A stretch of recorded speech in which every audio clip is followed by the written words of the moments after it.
on a Wednesday when the east wing of Capitol Hill transformed into a live-wire battlefield. Camera crews flanked both sides of the Judiciary Committee room, their lenses trained on the mahogany witness table that, within minutes, would become ground zero for one of the most explosive political confrontations of the year. The air was taut, too quiet, the kind of silence that precedes a storm.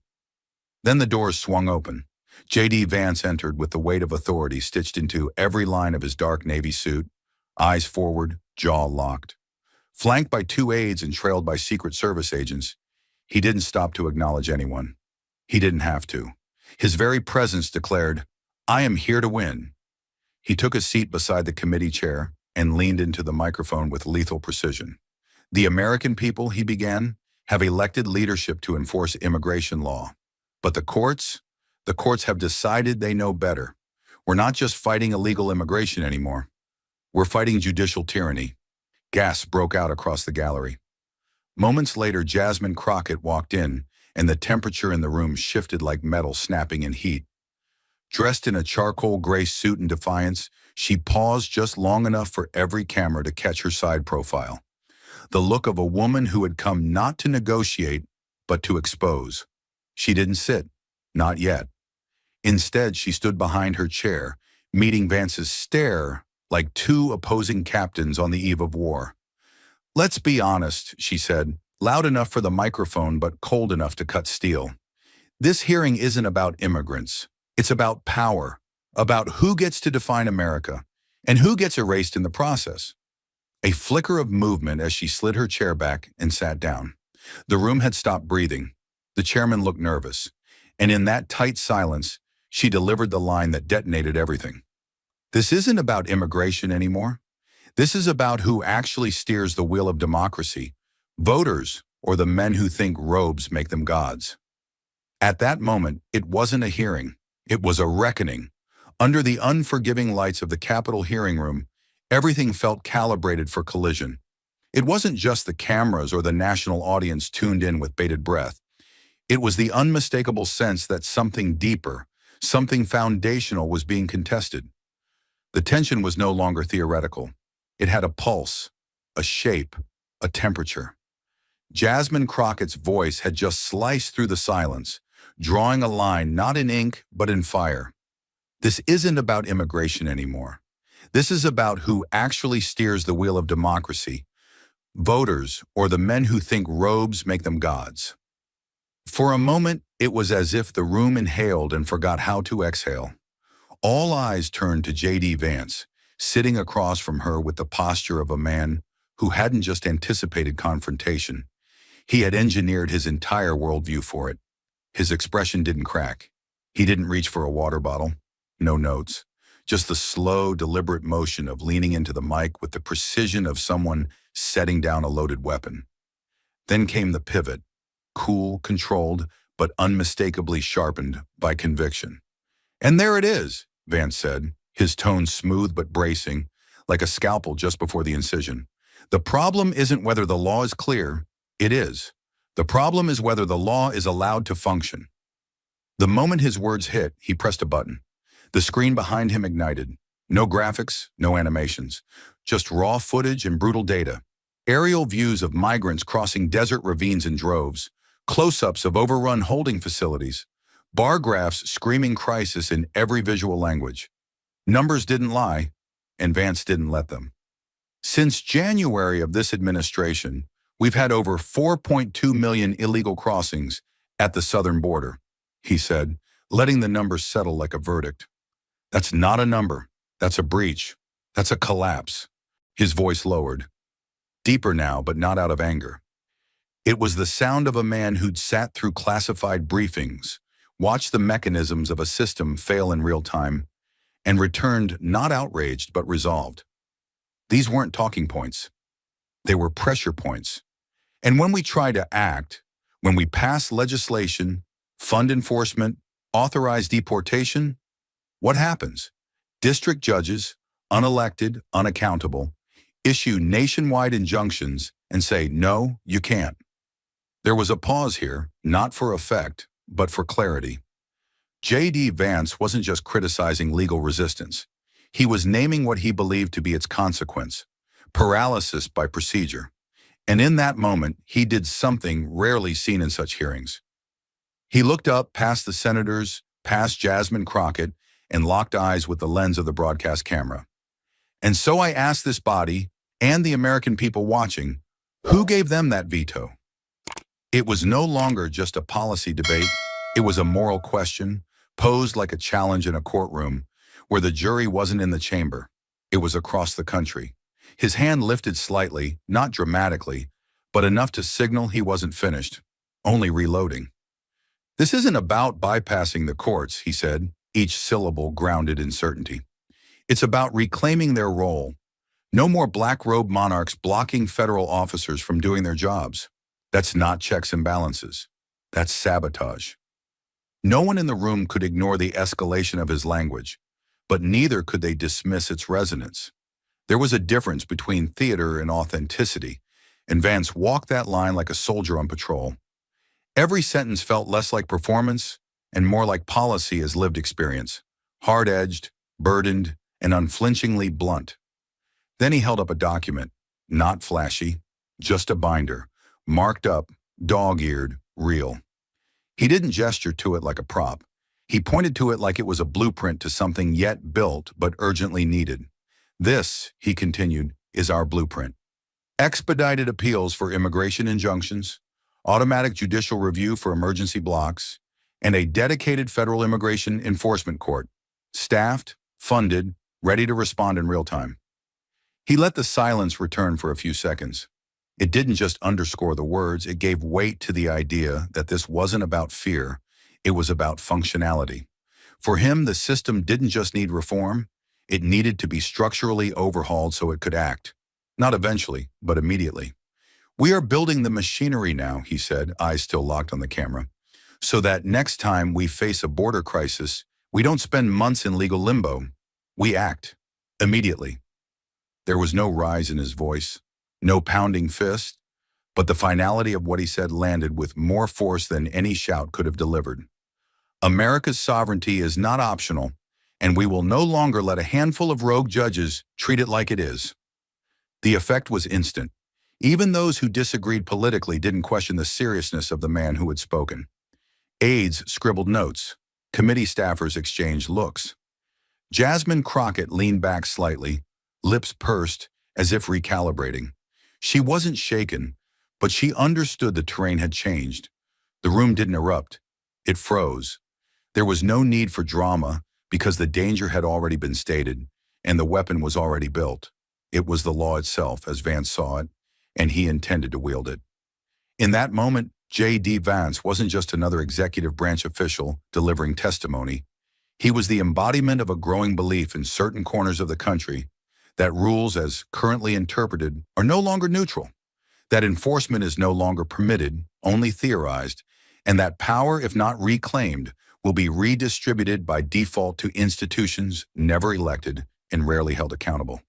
And whether one saw him as a defender of American sovereignty or as an architect of overreach, one thing was unmistakable. He wasn't guessing. He was planning. The room had been branded with J.D. Vance's final declaration, "America's sovereignty is not optional." And for a moment, it felt like no one dared speak above it. But Jasmine Crockett didn't need noise to make an entrance. She needed precision. The tension was no longer ambient. It was structural, woven into the walls, wrapped around every camera and microphone. It wasn't just two political forces colliding. It was two moral universes. And Crockett knew she wasn't just speaking to a room full of lawmakers. She was speaking to a country teetering on the edge of normalizing extraordinary measures in the name of control. She didn't glance at her notes. She didn't shift in her seat. Her voice cut through the air like a scalpel. Controlled, clean, deliberate. "Let me be absolutely clear," she said, tone firm as stone. "Law is not a buffet where government officials get to pick the parts that go down easy and spit out the ones that don't." There was no pause for effect, no glancing toward the cameras. Her words weren't for the optics. They were for the conscience of the nation. In that moment, she was less a congresswoman and more a constitutional surgeon preparing for emergency intervention. She lifted a well-worn pocket constitution from the table, its corners bent, its spine marked with tape, and laid it flat in front of her like an oath. What the vice president just laid out isn't a refinement of policy, she said. It's a reconstruction of authority, quiet, mechanical, and wrapped in legal jargon. But make no mistake, it's a blueprint for bypassing every brake system our democracy depends on. Her hand hovered over Article 3, then tapped on a folded tab at the 14th Amendment. The 14th Amendment, equal protection under the law, is not suspended during surges. It's not conditional on which party holds the pen. The words came with a certainty that didn't ask for agreement. It demanded accountability. Without looking down, she recited case names as if reading them from memory. Boumediene versus Bush, Hamdi versus Rumsfeld, Zadvidas versus Davis. Each citation wasn't a reference. It was a wound from history reopened. These aren't footnotes, she said, her voice tightening. They're reminders that urgency doesn't excuse abuse. Every time this country has tried to solve crisis by shrinking rights, we've paid for it, deeply, morally, and sometimes irreversibly. She looked up, locking eyes with Vance across the table. You talk about systems that need to move fast. I'm talking about systems that should never move recklessly. She leaned forward slightly, the shift so subtle yet seismic. You speak of sabotage, Mr. Vice President, but what you're proposing is constitutional arson. Her voice didn't rise, but it deepened, as if drawing from a well that went far below partisanship.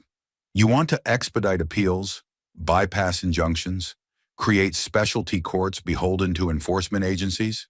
That's not justice. That's consolidation of power. And you can dress it up with flags and flowcharts, but at the end of the day, what you're building isn't infrastructure. It's a machine designed to operate without brakes. There was no mistaking what she was doing. She wasn't just critiquing a proposal. She was sounding an alarm. She painted the future not as a hypothetical, but as a near certainty. A nation where due process is streamlined into silence, where safeguards become technicalities, and where mistakes, real, irreversible mistakes, become footnotes. What happens when that machine fails? When it wrongfully deports a child, or disappears someone into legal limbo because there's no more judge left to say no? Her words didn't sting, they haunted, not with rage, but with that slow, steady devastation of imagining how easily dignity can be deprogrammed in the name of national interest. Then came the pivot, measured, human, and deeply American. This country does not get to define humanity based on citizenship status, she said, voice softening without losing force. We don't get to draw a line at the border and pretend what happens on the other side doesn't touch who we are. She paused, not because she needed breath, but because the weight of the idea deserves space to land. This is how democracies hollow out, not with tanks, with protocols, with systems that erase safeguards because someone said it was urgent. She tapped her desk once, sharp, final. The sound echoed. If you're looking for judicial overreach, Mr. Vance, maybe you should look in the mirror, because what you're proposing isn't the rule of law, it's rule by exception. And with that, she didn't need to add more. The silence that followed wasn't just a break in sound. It was a reckoning, a moment in which the room, and perhaps the country, was being asked to choose. Not between parties, not even between policies, but between principles. Jasmine Crockett didn't just defend the Constitution. She put it on trial and reminded everyone that the real danger isn't in what's proposed, but in what we're willing to normalize. The atmosphere inside the chamber hadn't cooled. It had only condensed, like a thunderhead preparing to break.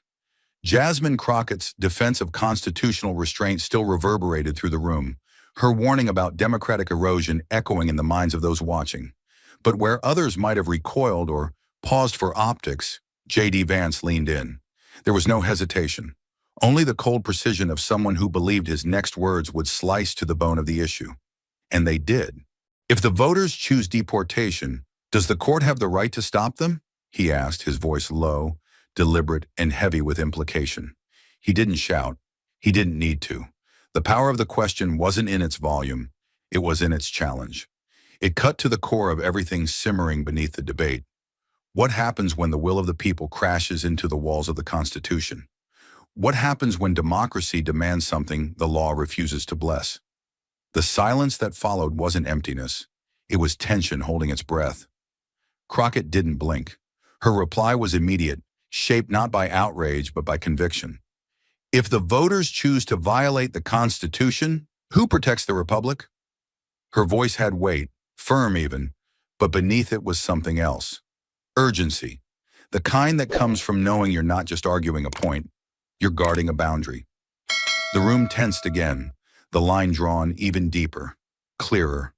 Vance's jaw locked. He didn't break eye contact. "You think the courts should override elections?" he asked, sharper now. She didn't hesitate. "I think elections don't rewrite the Bill of Rights." Her words landed with force, clean, final, and fiercely unapologetic. They weren't waiting for turns anymore. What had begun as a hearing was now a duel, one fought not with theatrics but with constitutional steel. J.D. Vance slammed his hand lightly on the desk, not out of anger, but out of sheer insistence. "You're defending obstruction," he shot. Crockett's answer came like a counterpunch. "I'm defending restraint, something your plan bulldozes." The microphones caught it all, every syllable, every clipped word laced with fire.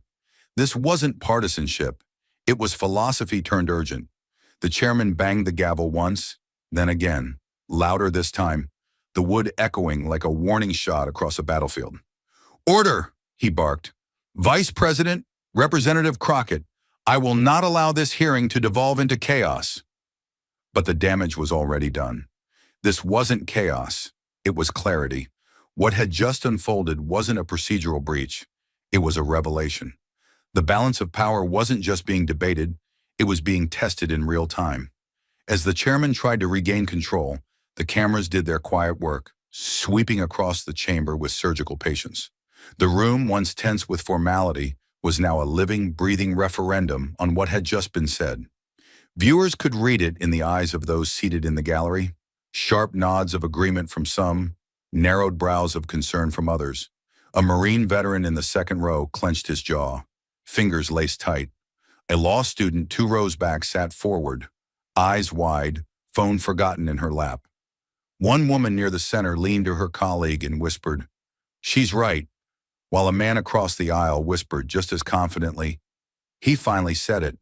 There was no middle anymore. Not in that room, not in that moment. It was a fault line laid bare. The question now was not whether it would hold, but what would be left standing when the dust settled. The temperature in the hearing room had shifted again, but this time it wasn't fire or fury. It was something heavier, quieter, and more difficult to breathe through. The verbal crossfire between J.D. Vance and Jasmine Crockett had stirred the gallery, drawn battle lines in real time, and exposed a fundamental divide in how power, law, and morality were understood in America. But now, as Crockett adjusted her microphone and sat forward just slightly, you could feel the air get thick, not with more arguments, but with something more dangerous to political rhetoric: human memory. The combativeness in her posture eased, but her voice carried a new gravity, like a thread pulled from a wound she never meant to open in this room, but now had no choice. She didn't raise her tone. She lowered it, barely above a whisper at first, and that made every ear in the room lean closer. "Let me tell you about a boy I once represented," she said, her gaze fixed not on her colleagues, not on Vance, but somewhere distant, as if the image she was conjuring still lived in full color behind her eyes. "He was 15 years old, from El Salvador. He came here alone. He didn't speak English. He didn't have shoes that fit. What he did have was a target on his back, put there by the same gang that murdered his older brother for refusing to sell drugs." The shift in the room was immediate and unmistakable. The political performance of the moment vanished. Staffers stopped typing. Reporters looked up from their phones. The murmur of side comments dissolved. No one interrupted, not because they were told to, but because something inside them recognized that what was unfolding was no longer a debate, but a reckoning. Jasmine continued, her voice unwavering, yet filled with something that made the words settle painfully in the gut. "His name was Mateo," she said. "He wasn't a number. He wasn't a case. He was a child. He'd watched his brother die on the street outside their home. Blood in the dirt, his mother screaming, and no one came. No justice, no trial, just silence and fear. She swallowed but didn't stop. His mother told him to leave the next day. She gave him $50 and a rosary, and he walked. Her voice caught, just barely, but she pressed forward. He crossed 2 countries, alone, through jungles, rivers, freight cars. He was robbed, beaten, and left for dead at least once. But he kept going, because she told him to, because she said maybe, just maybe, America would see him as a boy and not as a burden. Jasmine paused then, not theatrically, but because she had to. The memory wasn't abstract. It had weight, and she knew she had to carry it in full in this moment. He made it to the border, barely, and that's when I met him. I was working a pro bono rotation through a legal clinic in McAllen, Texas. He was just sitting there, small, exhausted, terrified, but holding on to that rosary like it was the only thing tying him to this world. Across the room, J.D. Vance sat still, not blinking, not shifting, and Jasmine looked straight ahead now, beyond him, beyond the committee, beyond the hearing room, and aimed her words at the soul of the institution itself. He crossed 2 countries to reach a border where he believed justice waited, where he thought we, America, were the kind of place that didn't send children back to be buried next to their siblings. The silence that followed wasn't empty. It was sacred. Even the cameras seemed unsure whether to pan or hold. Jasmine's voice, though still calm, took on a sharper edge, a harder edge. She didn't blink. She didn't waver. If we had your automated deportation system in place, then would we have sent that boy back to his execution? The question didn't land like an attack. It landed like a tombstone. There was no good answer. There was only the weight of it, the horrible clarity of what happens when policy loses sight of people. And for a brief, startling moment, the hearing room was exactly what it was always supposed to be. A place where government paused, remembered its purpose, and saw the faces behind the files. Jasmine leaned back slowly, her hands folded tightly in front of her, not as a gesture of ease, but to steady herself. She looked not triumphant, but tired, not righteous, but resolute. She hadn't told the story to win a point. She had told it to remind them all what was at stake when laws allowed to become automatic. And in the seats behind the dais, the gallery had gone utterly still. A young congressional staffer in the second row lowered his head. A journalist's pen trembled slightly above a notepad now forgotten. One woman, mid-30s, hands folded tightly in her lap, had tears in her eyes, quiet, unashamed. They weren't weeping for Mateo alone. They were weeping because they'd forgotten to ask if he was real, if he was still alive, if he'd even made it. Jasmine hadn't said. She didn't need to. That omission, that deliberate withholding, was the final stroke. The point was never whether he survived. The point was how close he came to not surviving. The point was that someone like him will come again. And the question isn't theoretical, it's coming. In the center of the room, between 2 microphones and opposite ends of ideology, the question now hung like a loaded weapon between hands too used to wielding power, but not always bearing its consequences. And that was the silence that mattered most. The emotional stillness that followed Jasmine Crockett's story felt almost sacred, as if no one dared disturb the memory she laid bare before the chamber. For a long, heavy moment, no one moved. But J.D. Vance did, slowly, deliberately. He adjusted his posture, leaned forward with the composure of someone who just watched a powerful blow land and was ready to absorb it, deflect it, and strike back. There was no visible tension in his shoulders. He didn't blink. He didn't shuffle papers. He simply reached for the microphone and began speaking in a voice so composed it carried the force of something more dangerous than outrage: conviction. "No one denies there are tragic cases," he said. The first words cut clean through the silence. "But the system cannot run on feelings." The words landed like a hard slap on a still surface. There was no condescension in his tone, only control. He wasn't debating Crockett's story. He was reframing it as an anomaly. Powerful, yes, but ultimately unfit to dictate national systems. Policy cannot be determined by tears. We are a nation of law, not anecdote. The sentence felt rehearsed but not inauthentic. It was the kind of line one keeps in their arsenal for moments just like this, a pivot from the heart to the spine of government. His hand moved to a manila folder in front of him, from which he removed a crisp envelope. He didn't wave it theatrically. He slid it across the polished table like a chess piece in the middle of a long game. Because while we debate individual stories in this room, he said, eyes scanning the panel, entire communities in the South are collapsing. The envelope landed silently on the desk, but its weight was felt instantly. This is a letter from the governor of Texas, dated just 10 days ago. He paused, not for effect, but as if allowing the audience, the lawmakers, and the cameras to brace for what was coming next. It's a formal request to the Pentagon, not for money, not for politics, for military support, because state law enforcement can no longer contain the influx. His voice was steadier now, not mechanical, but firm, like a man laying bricks to hold back a flood. Because hospitals are full, because law enforcement is exhausted, because cartels are pushing fentanyl into our neighborhoods faster than we can bury the dead. There was no metaphor there, no exaggeration, just raw assertion. Vance wasn't painting a picture. He was describing a collapse. The paper remained unopened on the table, a symbol in plain sight. He let it speak for itself while he kept going, his words rolling out with the rhythm of a prosecutor making closing arguments. This isn't ideological, it's operational, and the system as it stands now is failing. He let that word, failing, sit. It wasn't accusatory, it was diagnostic. He wasn't trying to paint anyone as the villain. He was saying the building itself was on fire, and everyone arguing about the temperature inside was wasting time. Then he turned to the audience, not just the committee, but the country beyond the cameras. So I ask you all, what do we tell the mayors in Laredo, in Del Rio, in Brownsville? That we sympathize? That we heard them but we're still debating? His voice shifted just slightly, not softened but lowered, as if trying to reach the conscience beneath the ideology. Sympathy won't keep their officers safe. Sympathy won't stop a cartel from shooting across the Rio Grande. There was movement in the room now, a subtle, unsettled ripple.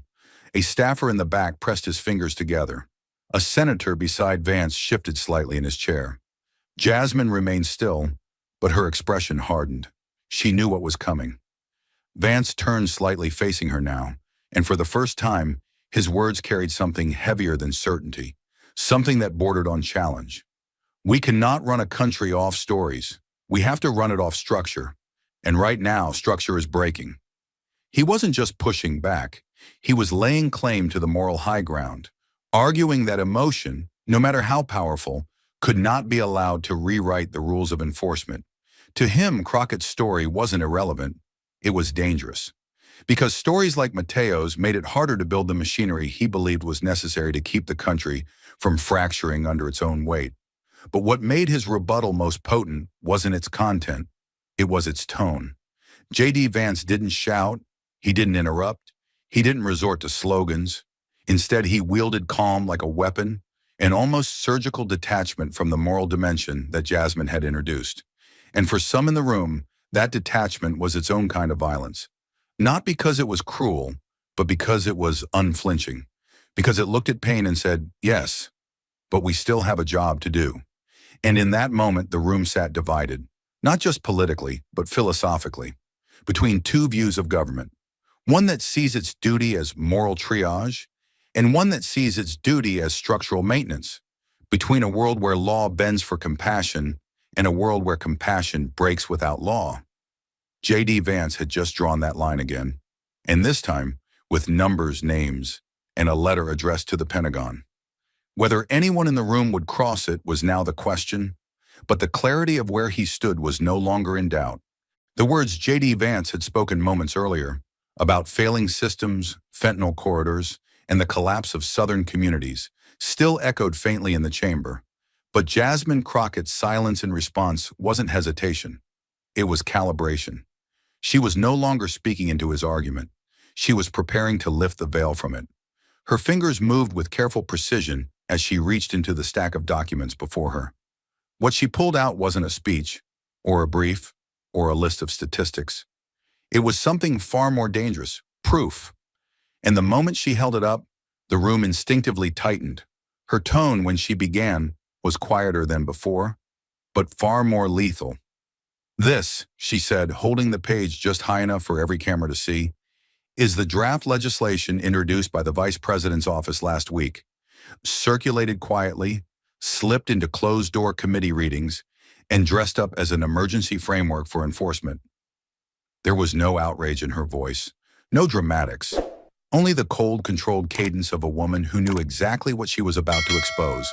She opened the page with slow, deliberate movement, fingers tracing the underlined clause as if preparing to trigger something irreversible. Section 4, Paragraph 2. The Department of Justice is authorized to execute expedited removals without judicial review if national security is invoked, without due process, without trial, without appeal. She let that sentence hang there, not just for the committee but for the country. It wasn't a line in a bill. It was a rupture in the foundation of legal order. Jasmine didn't blink as she turned her gaze to Vance, every word sharpened with purpose. "What you're building here isn't a system. It's a mobile Guantanamo." There was no gasp in the room, but something more telling. Stillness. The kind of quiet that only follows when everyone in the room knows the stakes have changed. She didn't wait for permission to go on. She pressed forward, voice gaining gravity with every word. "You want a government that can detain and deport without oversight, without judges, without even the pretense of transparency." Her eyes didn't waver, her finger tapping the draft on the table. "You want to move justice into a black box on wheels, parked wherever the executive says it should be." Her tone didn't rise, but it tightened. "And you dare call this law?" There was no performance in her voice, only warning. The kind that didn't just accuse, but forecast. Then she dropped the line like a gavel, her voice precise and devastating. "If you win this tool, Mr. Vice President, you won't need Congress anymore." A sharp intake of breath rippled from somewhere in the gallery. But Jasmine wasn't done. "Because what you're creating doesn't require legislation. It doesn't require courts. It doesn't even require truth. All it needs is fear, and one signature." She leaned back slowly, not with satisfaction, but with the solemnity of someone placing a dangerous truth into public record. Her eyes locked on Vance, not in contempt, but in warning. And we've seen that kind of power before. History has a name for it, and it never ends well. For several seconds, the chamber didn't move. Not a cough, not a scribble of pen. The paper she held now lay flat before her, silent, damning, undeniable. And in that moment, Jasmine Crockett wasn't just cross-examining policy.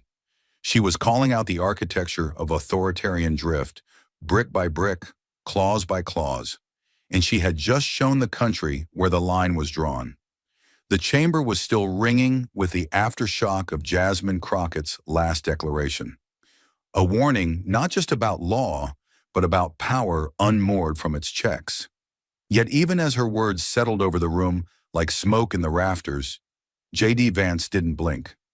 His expression remained measured, eyes lowered momentarily as he calmly reached into the stack of documents arranged before him like weapons of record. The tension was still humming, like the sharp silence between thunder and the next flash of lightning. But Vance was not preparing to refute with emotion. He was preparing to reframe the battlefield entirely, not with sentiment, but with precedent. When he looked up, he didn't speak immediately.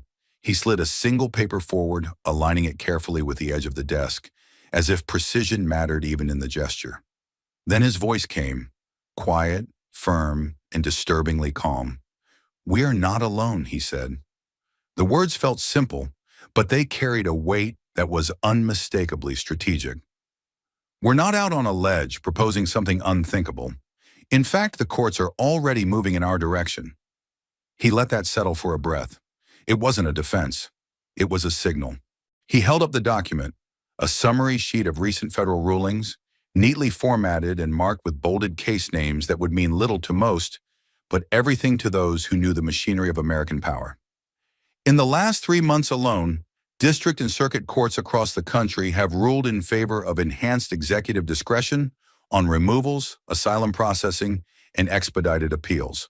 He didn't read the details. He didn't need to. This wasn't about the fine print. It was about momentum. These are not radicals on the bench.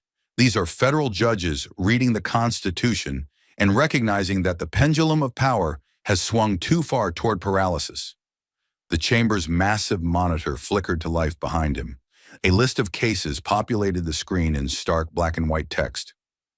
U.S. v. Morales, State of Texas v. DHS, Azar v. Doe. The formatting was austere, deliberate. No color, no flourish, just facts, just precedent. And as the name stood there, the power of Vance's point became unmistakable. This was not a revolution. This was a reversion, a return, he was arguing, to constitutional form, to the original lines drawn between the legislative and the judiciary, lines he believed had been blurred, bent, and broken in the name of oversight. He spoke again, and this time there was an edge to his words, not harsh, not unkind, but metallic. The judiciary is recalibrating, he said. After years of overreach disguised as oversight, there is finally recognition that the executive has a mandate, and that mandate comes from voters, not clerks in black robes. The tone was not scornful, it was surgical. The implication was clear. The courts, long considered a bulwark against unilateral power, were no longer passive. They were listening, and in some cases, they were responding, not by restraining the executive, but by restoring it. Then Vance's posture shifted subtly. He turned his attention to his colleagues, not just those on the opposing side, but those in the middle, those who had remained quiet, watching, calculating. His next words were quieter but somehow louder in their precision. Democracy is not when unelected judges override the will of the people, he said, and even though his voice was calm, the sentence landed like a hammer in the silence. It's when the will of the people sets the rules, and the courts remember their place within them. He didn't raise his eyes dramatically, didn't gesture at the screen. He just let it hang there. His argument crystallized not in policy or narrative, but in jurisprudence and power dynamics. Behind him, the rulings still lingered on the screen like a silent chorus. These were not just footnotes to his claim. They were evidence. Vance was not just speaking for a political vision. He was pointing to what was already happening beneath the surface of headlines and debates, a slow but seismic shift in how the machinery of governance was interpreting its limits. In that moment, the strategy became clear. Jasmine Crockett had called attention to the erosion of due process, to the threat of unchecked executive authority. But Vance wasn't just defending his proposal, he was asserting that the soil had already changed, that the legal system, far from standing as a wall against his vision, was beginning to align with it. It was a subtle move, but a profound one. He wasn't just pushing back against Crockett. He was planting a flag on ground that many assumed was still neutral and declaring it no longer was. There was no explosion of applause, no gasps of outrage, only silence. But it was not the silence of agreement or defeat. It was the silence of realization. The realization that beneath the sharp lines of their debate lay a deeper question, one not just of policy, but of trajectory. Where was the country moving? And who exactly was steering it? J.D. Vance leaned back slowly in his chair, fingers still resting on the edge of the summary sheet. He didn't smile. He didn't gloat. He simply waited, because he knew that the most powerful arguments are not those that shout. They are the ones that change the temperature of the room. And in that moment, the room had cooled, not because it was over, but because it had only just begun. The chamber had chilled, not from silence, but from certainty, the kind J.D. Vance had delivered like a verdict dressed in legal precedent. The court was recalibrating. The will of the people had been invoked like scripture. His closing words had drawn a sharp, invisible line through the room, between authority and restraint, between action and accountability. For a few long seconds, Jasmine Crockett didn't move. Her hands were still. Her gaze was low, but no one mistook her stillness for defeat. It was something else, something far more dangerous to those expecting submission. It was deliberation. She didn't speak immediately. Instead, she lifted her eyes, not to J.D. Vance, not to the senators flanking him, but to the camera. Not just any camera, but the camera, the one live streaming to the nation, to kitchen tables in Ohio, to classrooms in Atlanta, to courtrooms, shelters, bus stops, and offices where the debate in this room was no longer abstract. It was personal, it was looming, it was real. And then, with a breath so subtle it almost wasn't there, she began to speak, not to win a point, but to anchor a truth that could not be legislated out of existence. Her voice came not with fire, but with something colder, heavier. Steel. "I know what he's saying sounds powerful," she began, not blinking. "I know there's a part of you that hears words like mandate and structure and thinks, finally, someone's doing something. But let me ask you, what happens when that something is aimed at you?" She paused, her eyes still locked on the lens. "What happens when the law becomes a weapon that answers only to power and no longer to principle?" The chamber didn't move. The live feed caught every nuance of her expression, firm, measured, but deeply human. "We are standing at the edge of something," she continued, her voice gaining depth, not in volume but in weight. "This isn't about immigration anymore. This is about immunity, from oversight, from restraint, from responsibility." And then, without a flicker of emotion in her voice, she said the line that froze the blood in the room. "Remember, once the rule of law has its right to defend itself, hanged in the gallows of political rage, no one is safe." The silence that followed was not the stillness of exhaustion. It was the breathlessness of recognition. She wasn't speaking hypothetically. She was speaking from the scar tissue of history, the kind written in internment camps, closed-door detentions, red lines, and revoked rights. She drew in a slow, silent breath, not for show, for steadiness. "I've seen how this works," she said, her voice soft now, but no less sharp. "You pass the exception for the crisis. You justify the erosion for the emergency. And then the machinery doesn't turn off. It expands. It evolves. And one day the person it swallows doesn't look foreign at all." Her gaze didn't waver. "They look like your neighbor, your cousin, your son." The camera held steady, and so did she. "We don't get to choose which lives deserve the full protection of justice. That's not how it works. Not if it's truly justice. That's not what this country promises. That's not what our Constitution guarantees." She shifted slightly, leaning forward. "Not aggressively, but deliberately. And we do not preserve democracy by silencing the courts, bypassing the process, and weaponizing fear." Then came her final sentence. Quiet, unhurried, but as devastating as a closing argument in a case that would decide the future of the nation. "No one should be deported from justice just because they weren't born here."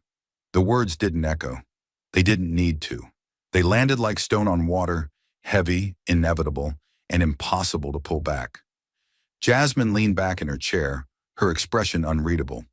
But every person watching, inside the room or far beyond, understood that what she had just delivered wasn't a rebuttal. It was a warning, a reminder, a line drawn not with ideology, but with lived truth. And now everyone had to decide what side of that line they were willing to stand on. The silence that followed Jasmine Crockett's final line wasn't really silence at all. It was the eye of the storm. Outside the walls of the Capitol hearing room, something was already building. The cameras had captured it all. Every word, every stare, every tremor of restraint before fury. And now those moments were no longer confined to C-SPAN. They were loose. The speech was clipped within seconds, turned into vertical videos, threaded into tweet storms, spliced into TikToks, and reframed with captions in bold, urgent fonts. The hearing hadn't ended. It had migrated. And the battlefield now was digital. The first front to erupt was X, formerly Twitter. By the time Crockett left the building, 2 hashtags were already on fire. Vance was right and Crockett defends justice. Each surged with its own velocity, its own tribal ferocity. The divide wasn't just ideological, it was existential. The country wasn't reacting to a debate. It was choosing sides in a fight that felt biblical. Vance was right was a thunderclap of defiance. It came from corners of the country long disillusioned with institutions, suspicious of courts, and eager for order. Clips of J.D. Vance calmly stating, "Democracy is not when unelected judges override the will of the people," played like a mantra. Users framed it as clarity amid chaos, posting alongside images of overwhelmed Border Patrol agents, local news crime reports, and dark blue maps marking fentanyl overdoses. "He's the only one talking like an adult," read one viral post with over 2 million views. Finally, someone understands this isn't theory, it's survival. The energy was raw, adrenalized. Vance's cool, methodical demeanor had transformed into a rallying cry. The face of constitutional restoration, however forceful it needed to be. But it didn't go unanswered. Crockett defends justice roared to life like a firestorm. Her line, "No one should be deported from justice just because they weren't born here," was looped into protest anthems, legal podcasts, university lectures, and testimonial videos by immigration advocates. One post juxtaposed her words with the face of a teenage asylum seeker, grinning, scared, holding a translator's hand. "She's not protecting criminals," it read. "She's protecting due process." Activists resurfaced clips from past miscarriages of justice, Korematsu, McCarthy, family separations. Civil rights veterans and Gen Z activists alike reposted Crockett's speech, calling it the only moral compass in that room. Threads unfolded with painful stories of those deported into danger. Many never heard from again. But it wasn't just an exchange of slogans. It was a duel of moral frames. Vance was right framed the crisis as one of erosion, of borders, law, sovereignty. The idea was simple. Too much empathy, not enough enforcement. Every argument came back to control. A government that can't remove people who crossed illegally, they argued, is not sovereign. It is hostage to its own kindness. "It's not racist to want law," one post read. "It's reckless to pretend the law should cry before it acts." Meanwhile, Crockett defends justice presented the moment as a crossroads between a nation that reacts with precision and one that panics with power. Her defenders didn't deny the system was strained. They challenged what was being built in response. One viral video compared Vance's expedited removal plan to a freight train with no brakes and no headlights. Another stitched Crockett's warning. "Once the rule of law has its right to defend itself hanged in the gallows of political rage, no one is safe." Over images of historical government overreach, from the Patriot Act to ICE raids gone wrong. What made the collision so volatile wasn't just the stakes, it was how deeply personal it became. People weren't just sharing policy takes. They were sharing fears, identities, and family histories. A user in El Paso shared, "My uncle was picked up and deported before he had a hearing. He never got to say goodbye." Another posted, "My sister OD'd in Ohio last month. You don't understand how bad it's gotten. We need the military at the border." Both hashtags retweeted those posts, each claiming the pain, each interpreting it through a different lens of justice. Cable networks split-screened the hearing, running real-time social media reactions along the bottom of the feed. On one channel, Crockett's face was frozen mid-sentence, her words subtitled like prophecy. On another, Vance's calm stare framed him as the adult in the room. The public wasn't just consuming the debate, they were shaping it, repurposing, recontextualizing, and polarizing every syllable. Some tried to straddle the divide, but few succeeded. Neutrality felt dishonest. In a post-hearing interview, a constitutional scholar tried to argue that both are right and both are wrong, only to be drowned out online. One side accused him of enabling authoritarianism. The other accused him of surrendering to mob rule. In that moment, America didn't want nuance. It wanted loyalty. By the end of the day, Crockett Defends Justice had been tweeted over 4 million times. Vance was right crossed 5.1 million. Reddit threads erupted. YouTube commentators did hour-long breakdowns of every line. TikTok was flooded with lip-synced dramatizations of the confrontation, some comedic, others achingly sincere. A student in Arizona filmed herself repeating Crockett's speech in front of her high school government class. A sheriff in Texas gave a live-streamed response wearing a bulletproof vest and a Vance quote stitched on the patch. Mandate over paralysis. But beneath the noise, something quieter and more chilling had begun to settle. The realization that this wasn't just a political disagreement, it was a test of identity, of nationhood, of what the Constitution protects and who it includes. J.D. Vance had spoken to the fear that America was slipping away. Jasmine Crockett had spoken to the fear that it was being weaponized against its own promises, and the country, staring into the reflection of its own divisions, had begun to answer. Loudly, passionately, unforgivingly. This wasn't about who won the hearing anymore. It was about who would shape the next chapter of American law, American power, and American belonging. And if the hashtags were any indication, the storm was far from over. It had only just begun.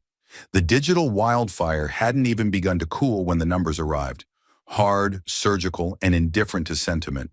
It was as if the nation had been holding its breath throughout the hearing, and now in one jarring exhale, the data landed. CNN released its first post-hearing flash poll just hours after the broadcast cut to black, and it didn't just summarize the debate, it crystallized the fracture. A red bar, a blue bar, nearly even. 49% of respondents said they supported J.D. Vance's expedited deportation plan. 47% stood with Jasmine Crockett's defense of due process. 2% undecided, but no one cared. The story was the split. The poll didn't reveal consensus. It exposed a country in standoff. The screen was split too.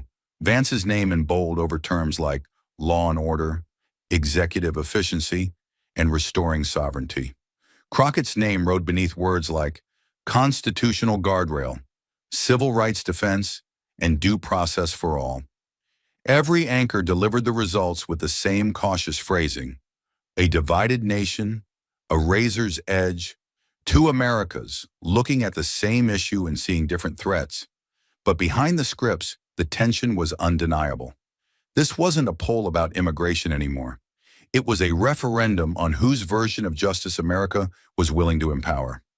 Inside the Capitol, the response came swiftly, not from elected officials first, but from the legal community. Within hours, multiple constitutional scholars released joint statements questioning the legality of the draft legislation introduced by Vance's office. Former federal judges weighed in during primetime interviews, some cautious, others alarmed. "We are watching the slow corrosion of separation of powers," said one. "This is not reform. This is a bypass." By morning, the Judiciary Committee had convened an emergency closed-door session, and by late afternoon, the news was official. A formal inquiry into the constitutionality of Vance's expedited enforcement proposal was now underway. The headlines came in fast. Congress launches emergency review of deportation mandate. Judiciary to probe executive overreach. Crockett's warning sparks legal firestorm. For Vance and his allies, the investigation was portrayed as bureaucratic sabotage, a desperate maneuver by an establishment afraid of change. "This is why nothing gets done," one supporter posted. "We finally have a plan, and they want to bury it under paperwork." But for those rallying behind Crockett, it was a lifeline, a signal that the Republic still had reflexes, still knew how to resist when democracy veered too close to authoritarian convenience. "The courts exist for moments exactly like this," one civil rights attorney tweeted, "to hold the line when the majority starts mistaking speed for justice." Meanwhile, the Judiciary Committee found itself under siege, figuratively and literally.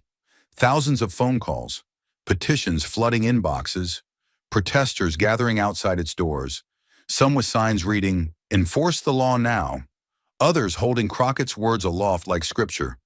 No one should be deported from justice just because they weren't born here. Inside the committee room, lawmakers sat with stacks of precedent, pages of legislative text, and the searing knowledge that whatever decision they made would not be seen as neutral. Not anymore. Every detail of the proposed bill was now under a microscope. Legal analysts dissected the language like surgeons. What did expedited really mean? How broadly could national security be invoked? Could an entire class of people be removed without judicial review simply because the administration claimed urgency? And if so, what came next? Vance's defenders cited historical precedent: emergency war powers, border surges, states of exception. But Crockett's allies countered with something more enduring: the Constitution itself. The tension was no longer abstract. It was procedural, physical. The committee hall was surrounded by journalists, activists, security details. Every move made inside that room was broadcast in whispers and speculation outside it. Was the chair leaning toward calling expert testimony? Was the House majority leaning toward pushing the bill forward regardless of legal objections? Was there a risk, unspoken but palpable, that the fight could move beyond hearings and into courtrooms? And hovering above it all was the number, 49 to 47, a nation not in discussion but in standoff. The Judiciary Committee had power, but it also had a clock. The longer they waited, the more intense the pressure became. Already pundits were warning that this moment would define the next election cycle, not just in terms of immigration policy, but in terms of constitutional identity. Jasmine Crockett, for her part, remained silent publicly. No follow-up interviews, no social media posts. Only a single photograph circulated, her standing outside the committee chamber, binder in hand, her face unreadable. Some said it was resolve. Others saw exhaustion. But everyone agreed she was waiting, watching, ready. The country, meanwhile, teetered. One step toward executive momentum, one step toward judicial restraint. And no one, not even the architects of the debate, could predict which way the ground would shift first. What was certain, however, was that history had been set in motion, and the Judiciary Committee, whether it wanted to or not, was now holding the brake, or the detonator. And yet, even as the Judiciary Committee began its historic review, even as the country broke into factions, timelines, and televised talking points, there was still something deeper rising beneath the noise, something that didn't show up in polls or legislative memos, something that refused to be captured by hashtags or broken into sound bites. It was the human truth Jasmine Crockett had carried into that chamber from the very beginning. And now, in the aftermath of the storm, the real lesson stood clear and solemn, etched not into paper, but into the hearts of those who had truly listened. Because this was never just a courtroom fight over immigration. It was a moral confrontation about what kind of power we are willing to hand our leaders when fear takes the wheel. It was about whether law exists to protect the powerful from the people, or the people from the powerful. And Jasmine, despite every interruption, every attempt to reduce her into a caricature of dissent, stood her ground not as a politician, but as a witness to the fact that justice is not defined by citizenship. It is defined by conscience. And in a nation where policy is often drawn by those untouched by its consequences, she dared to remind the country that compassion isn't weakness, it's courage. She had stood against not just J.D. Vance, but against the machinery of urgency itself, the legislative hunger for speed, the public thirst for certainty, the political appetite for dominance disguised as security. She stood for Mateo, the boy with no shoes and nothing left but a rosary, and for every child like him who would never make it to a courtroom. And in doing so, she reminded everyone watching that laws are not machines. They are moral contracts. And when those contracts break, the first to bleed are always the voiceless. What America witnessed that day was not just a debate about removals, courts, and emergency powers. It was a portrait of a deeper crisis. What happens when democracy forgets why it exists? When due process becomes a barrier, not a guarantee? When borderlines begin to redefine what it means to be human? Jasmine's voice, her restraint, and her refusal to cede to political expedience, that was the counterweight. Not just to a policy, but to a rising tide of indifference masked as strength. In the days that followed, her words didn't fade. They echoed in classrooms, in sermons, in conversations around dinner tables that rarely touched politics before. Parents looked at their children and asked, would we defend them the same way if they weren't born here? Teachers assigned her speech and civics lessons. Veterans quoted her in op-eds, not because they agreed with her politics, but because they recognized her conviction. Because what she defended was bigger than party lines. It was the fragile promise at the heart of the American idea, that power must answer to principle, even when it's inconvenient, especially when it's inconvenient. That was the lesson, not written in the bill, not summarized in the poll, but living in the silent moment when a country realizes how close it came to confusing efficiency for justice. Jasmine Crockett didn't win the hearing by silencing her opponent. She won by reminding the nation what it risks when it stops listening to its conscience. And in a democracy built on dialogue, memory, and accountability, That kind of stand doesn't just matter. It echoes, even in the quiet, especially in the quiet. But beneath the storm of polls, hearings, and hashtags, beneath the headlines screaming constitutional crisis, there was a quieter, more enduring current that refused to be silenced. It wasn't found in the votes or the legislative drafts or even in the final gavel strike. It was in the stillness that followed Jasmine Crockett's voice, in the gravity of a question America couldn't look away from. Who gets justice and who gets processed? This was the heartbeat she had guarded throughout the confrontation. And now, with the rhetoric cooled and the cameras fading, the real lesson, raw, unshakable, began to take shape. Because the truth is, the most dangerous erosion of democracy doesn't always begin with a law. It begins with apathy, with the normalization of cruelty masked as control. Jasmine had stepped into that chamber not just as a congresswoman, but as the embodiment of a warning that a nation built on rights cannot survive if those rights become conditional. She wasn't just defending immigrants. She was defending the fragile principle that nobody, not even the unpopular, the undocumented, the unseen, should fall outside the reach of justice. And in doing so, she carried the weight of stories no court would ever hear. She faced a machine designed to move fast and feel nothing, and she made it pause. Even if only for a moment. She had no army behind her, no institutional protection. The odds were scripted against her from the beginning. She stood alone against a policy already celebrated as decisive, against a man backed by courts, data, and fury. And still, she held the line. She forced a nation to remember that democracy without empathy is simply organized power, and that when law loses its soul, justice becomes theater. That's what she fought for. Not to win a debate, but to remind us what we stand to lose if we allow fear to override fairness and anger to drown out accountability. The human lesson was never about Mateo alone. It was about who we become when we stop believing in the dignity of the individual. When we accept that expediency is more valuable than due process. When we believe, even for a second, that some people are less worthy of protection simply because of where they were born. Jasmine Crockett risked everything, her voice, her credibility, her political safety, to say something deeply unfashionable in a time of panic. That justice is not a reward for being American. It is a responsibility of being human.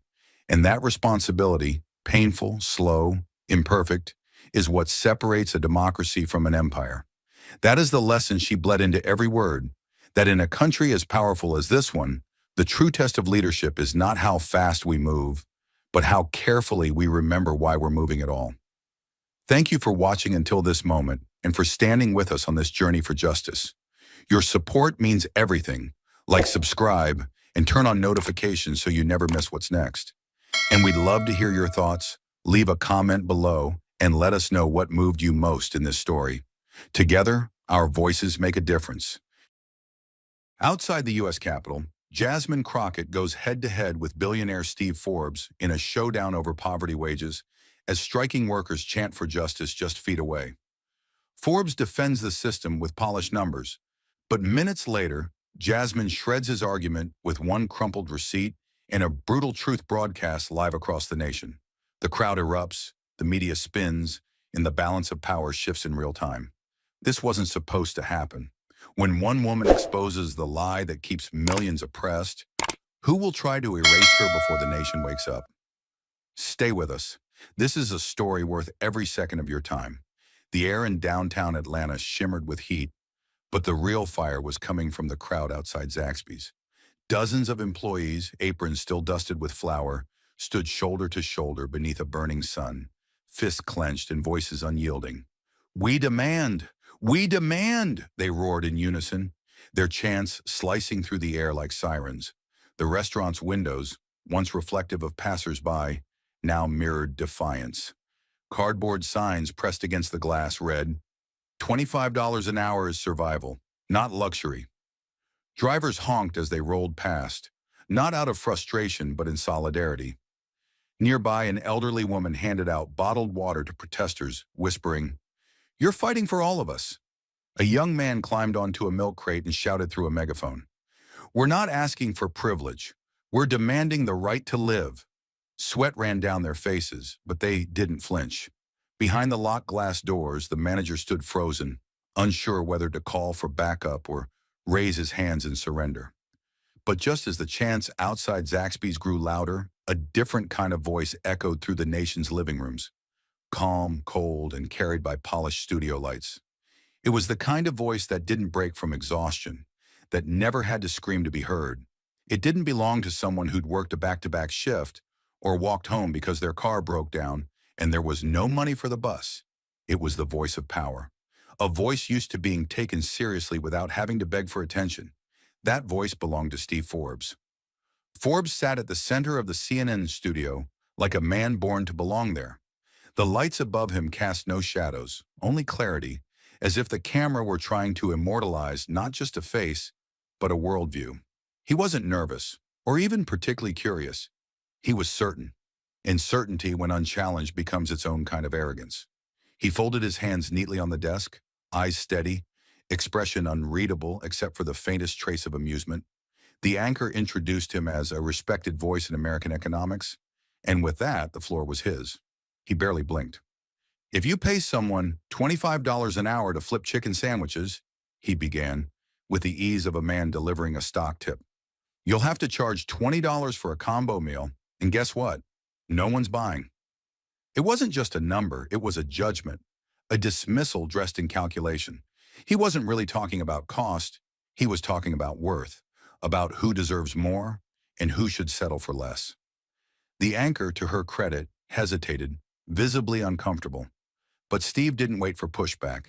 He continued, his voice steady, precise, almost rehearsed. "What you're witnessing," he said, "is not economic progress. It's a fantasy, one that ignores supply, demand, and the survival of our small business backbone." That sentence landed like a gavel strike. For Forbes, the line between survival and collapse was drawn in dollars and cents. For workers, it was drawn in hours and lives. But that contrast was never acknowledged, because in Forbes' world, those other lines don't exist. He didn't speak of the mothers working 12-hour shifts without childcare, or the employees clocking in hours after a shooting happened at the same store. He didn't acknowledge the fear, the fatigue, the silent calculations workers make every day. Should I pay rent or buy medicine? Can I afford to stay home sick, or do I risk my job? To Forbes, those questions were simply not part of the equation. He called the strike short-sighted, the workers entitled, and the demands fiscally suicidal. And with that, he leaned back slightly, signaling his work was done. It wasn't a conversation, it was a declaration, a memo from the boardroom to the break room. Behind the scenes, producers exchanged knowing glances.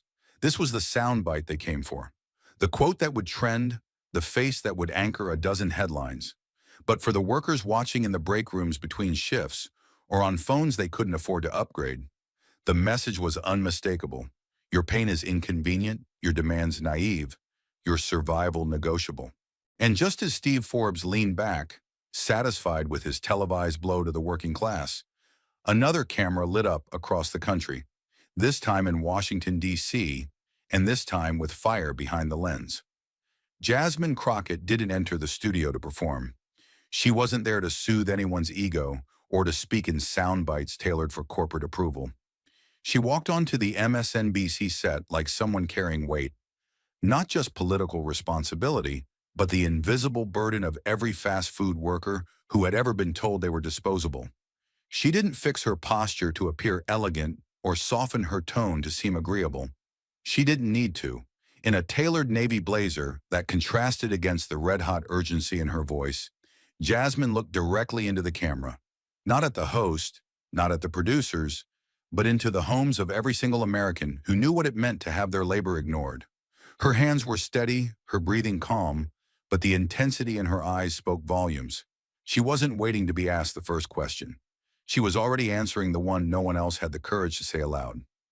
"This isn't about chicken," she said, her voice sharp and steady, slicing through the pleasantries like a razor. "This is about dignity. No one should work 40 hours a week and still live in poverty." The host glanced sideways, suddenly aware of the shift in the room.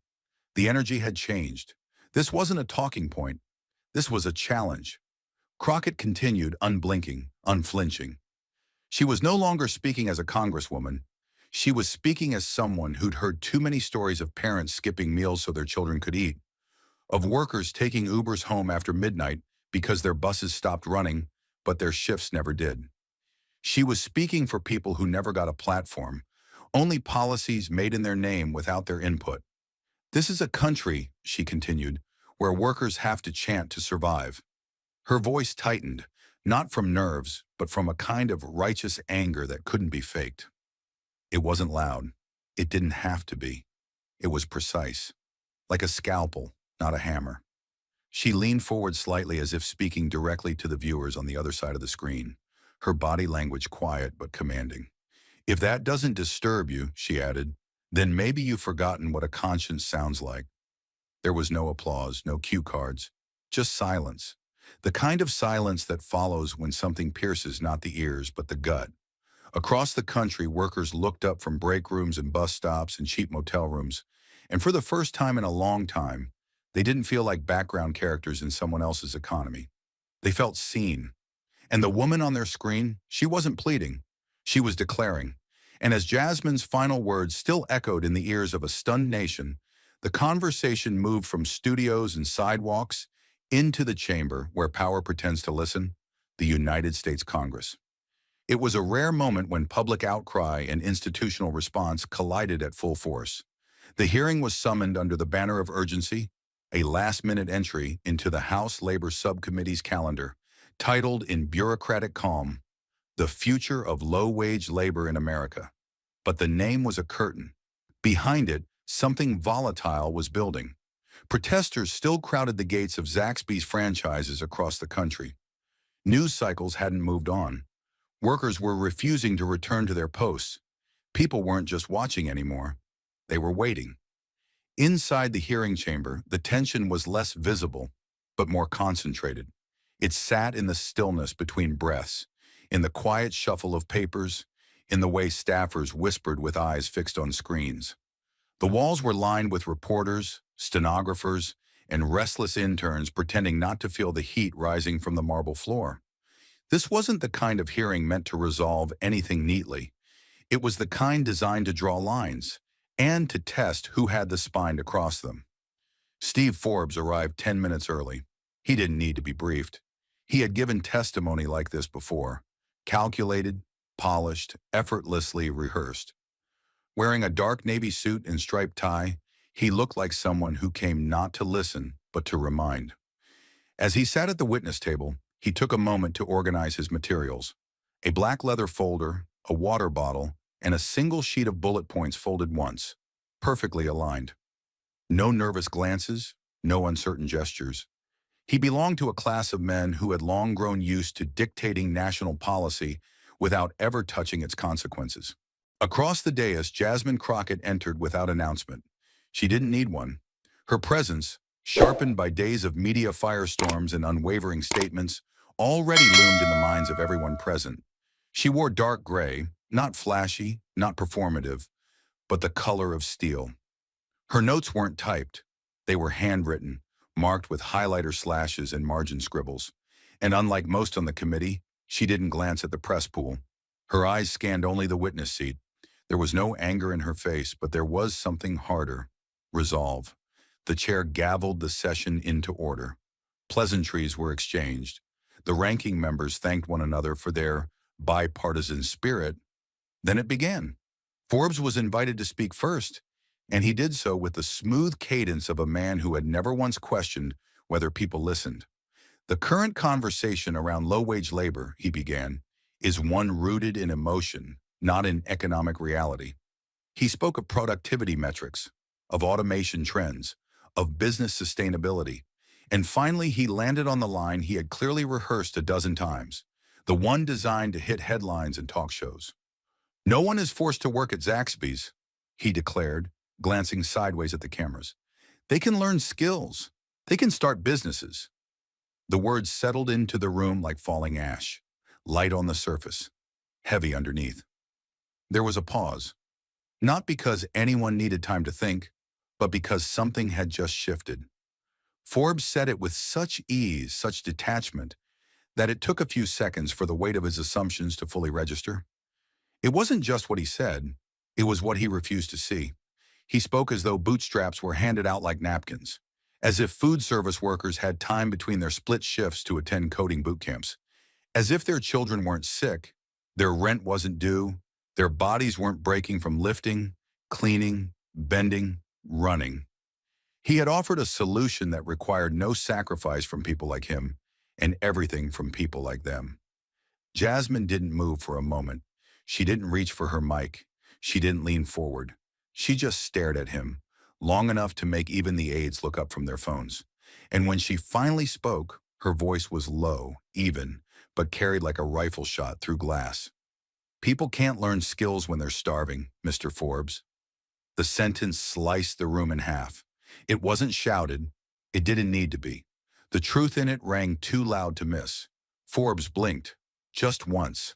But that was enough to reveal that, for the first time in a very long time, he had been confronted, not with politics, but with consequence. Jasmine didn't elaborate. She didn't soften it. That single sentence stood tall on its own, and the silence that followed was its shadow. She let it hang there, unchallenged, untouched, unafraid. Behind her, even the Republican members, some of whom had braced for a political ambush, shifted in their chairs. There was nothing partisan about the point she had made. There was only the unmistakable scent of truth, raw, uncomfortable, and deeply human. Cameras zoomed, pens halted. Someone in the gallery whispered, "Damn." And just as the room began to settle from Jasmine's searing response, the chair called the next witness, a voice not from Wall Street or Capitol Hill, but from behind the counter where the heat of injustice burns every single shift, and where silence is more than complicity, it's a death sentence. Her name was Tasha Mitchell. She walked slowly toward the table, her Zaxby's uniform slightly faded, the collar worn from hundreds of washes. Her shoes squeaked against the polished floor, not from nerves, but from the long hours they'd carried her on grease-slick tile. Her hair was pulled back in a tight bun, and clipped to her shirt, still faintly stained with fryer oil, was a plastic name tag, Tasha M., shift leader. She didn't arrive with fanfare. She arrived with something far more powerful, reality. Her back was straight, but her hands trembled slightly as she adjusted the microphone. The hearing room, where just minutes before policy had been debated like numbers on a spreadsheet, grew still. She wasn't a statistic. She was the consequence. "My name is Tasha. I'm a single mom. I've worked at Zaxby's for 6 years. And last month, a man shot my coworker in the chest over a wrong order." The words didn't ring. They landed, hard, a dull, brutal thud to the collective chest of the room. Some in the gallery gasped, others just froze, expressions collapsing into something between horror and shame. This wasn't conjecture. This wasn't partisan rhetoric.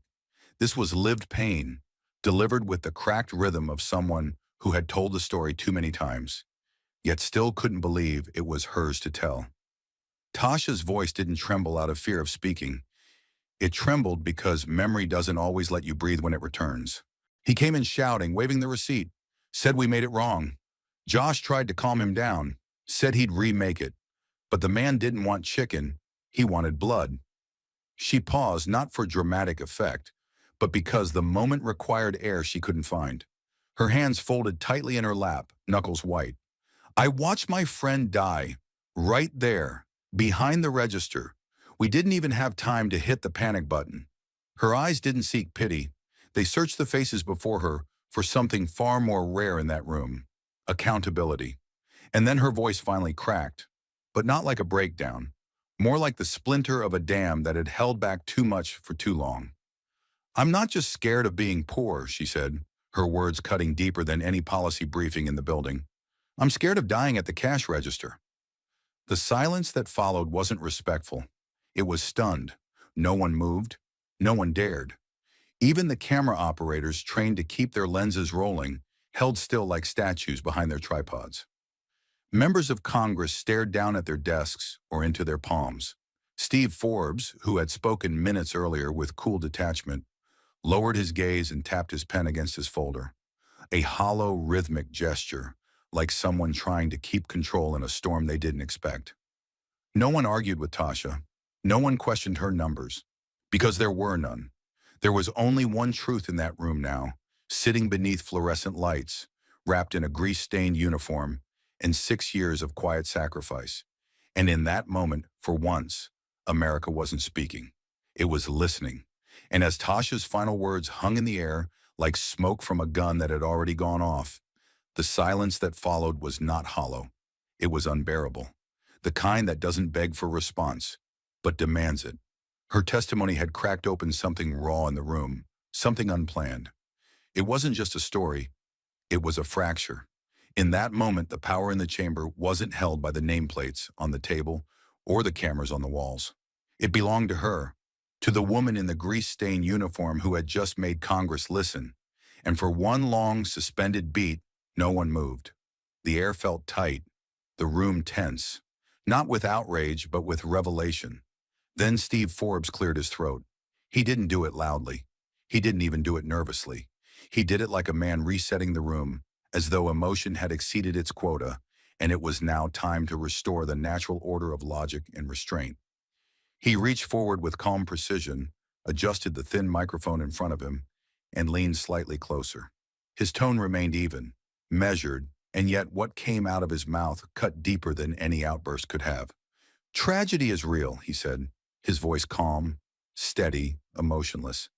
"But legislation can't be written in tears." The words floated out slowly, as if he believed them to be healing, but they didn't soothe. They shattered. The air that had held grief now turned cold with detachment. A few eyebrows rose. One of the aides in the second row blinked in disbelief. But Forbes was unmoved. He wasn't speaking to Tasha or to her memory. He was speaking to his audience, the policy elite, the media, the markets. His job wasn't to absorb emotion. It was to deny it oxygen. Without pause, he clicked a remote in his hand. The screen behind him glowed to life. The first chart appeared, colored in blues and reds, with rising labor costs on one axis and plummeting job projections on the other. The lines didn't just fall, they collapsed. "This is the economic reality," he said, standing now, one hand gesturing confidently toward the data. His voice remained calm, almost professorial. "Raise the minimum wage to $25 an hour, and Zaxby's will close stores, not out of spite, out of math." He paused briefly to let the statement settle, then continued without missing a beat. "Thousands of locations, thousands of jobs, gone." Each word landed like a cold stone in a silent pond, sending ripples that didn't move anyone, but froze them in place. No one spoke. Some members of the committee sat stiffly, eyes lowered, not in agreement, but in discomfort. The gall of it, the gall to follow the story of a workplace shooting with a bar graph, the gall to reduce a life loss to a payroll equation. But Forbes kept going. Another slide appeared, this time with projected unemployment rates tied to wage increases. The arrows dipped, then crashed. "It's not complicated," he said, his voice still smooth, still detached. "You raise costs, you lose jobs. That's not cruelty. That's economics." But it was cruelty, because there was no tremor in his voice, no hesitation in his gaze. He wasn't pleading with the room. He was instructing it. He didn't falter because he didn't have to. This was the comfort of privilege, where suffering is abstract, where data sanitizes death, and where economic theory is allowed to stand taller than human life. And as he spoke, something else began to happen in the room. A shift, not in sound, but in attention. People stopped looking at the screen. They started looking at him, not in awe, but in disbelief. Not because his points were groundbreaking, they weren't, but because of what they lacked. Not one word about the man who died. Not one acknowledgement of Tasha's pain. Not even a nod to the fear, the blood, the reality that had just been placed at his feet. All that Forbes offered was distance, a cool, clinical distance he had mastered over decades of shaping narratives without having to live in them. But that distance was no longer enough. Not here, not now. Because while his charts showed lines in decline, everyone in that chamber was still haunted by the voice of a woman who said she was afraid of dying at the cash register. And no arrow, No projection, no theoretical collapse could erase that image. The tragedy was real. The danger was real. And the failure to even see it, that too was real. As Forbes returned to his seat, papers stacked neatly before him, the screen behind him faded to black. But the void it left wasn't just digital, it was moral. A silence remained in the room, thicker than the one before, because now it wasn't the absence of sound. It was the absence of empathy. And no number on any chart could account for that. And as the final slide behind Steve Forbes faded into darkness, it didn't leave clarity. It left a void. One filled not by data, but by everything it had failed to answer. The numbers he'd shown were clean, symmetrical, and devastatingly hollow. Not a single figure on that screen had spoken to the mother who feared dying behind a cash register. Not one line graph had acknowledged the tension that had carved itself into the room's silence. The weight of that absence lingered until Jasmine Crockett moved. She didn't stand abruptly. She didn't pace with performative urgency. She rose like someone who knew the weight of words and carried them with purpose. Her composure wasn't calm. It was composed, controlled not because she lacked rage, but because she refused to let it be the only thing in the room that spoke. When she reached the podium, she didn't adjust her mic or clear her throat. She let the quiet settle until every face turned toward her. Then, and only then, did she lift the clicker and cast her first slide onto the screen. "This," she began, gesturing to the chart behind her, "is California, a state with one of the highest minimum wages in the country." The graphic showed job growth year by year, clear, steady, undeniable. She didn't need to explain it. The line rising from left to right said more than any rhetoric ever could. She let the image breathe for a moment before clicking again.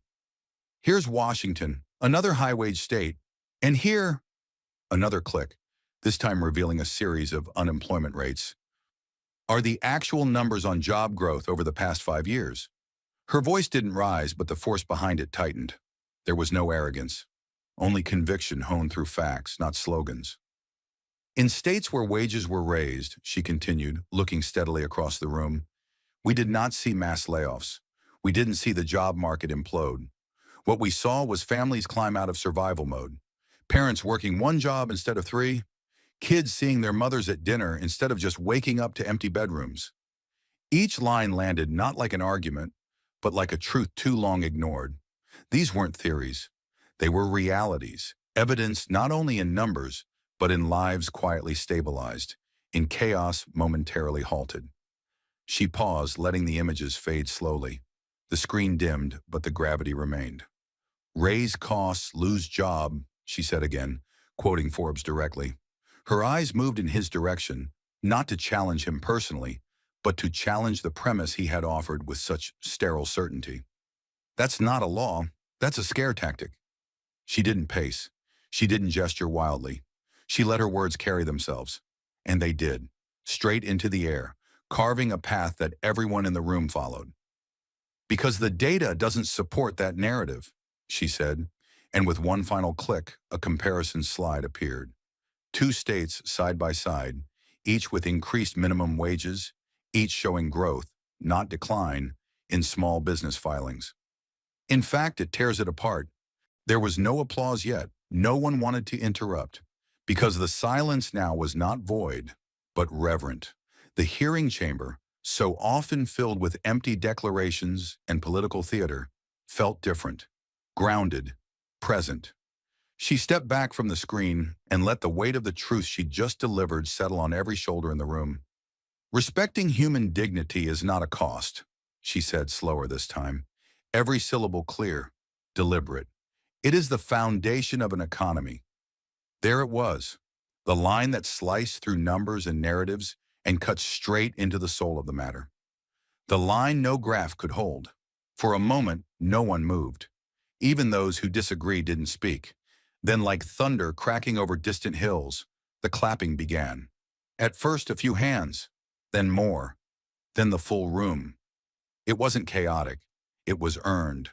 From staffers seated against the wall, to aides who had seen hundreds of hearings, to even a few stone-faced committee members who now nodded slowly as they clapped. This wasn't partisanship.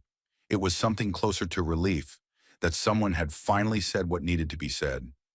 And standing at the center of it all was Jasmine Crockett, not demanding attention, but commanding it, through clarity, courage, and a truth too sharp to be ignored. And as the applause tapered off, leaving behind the hum of shifting papers and cleared throats, Jasmine didn't return to her seat.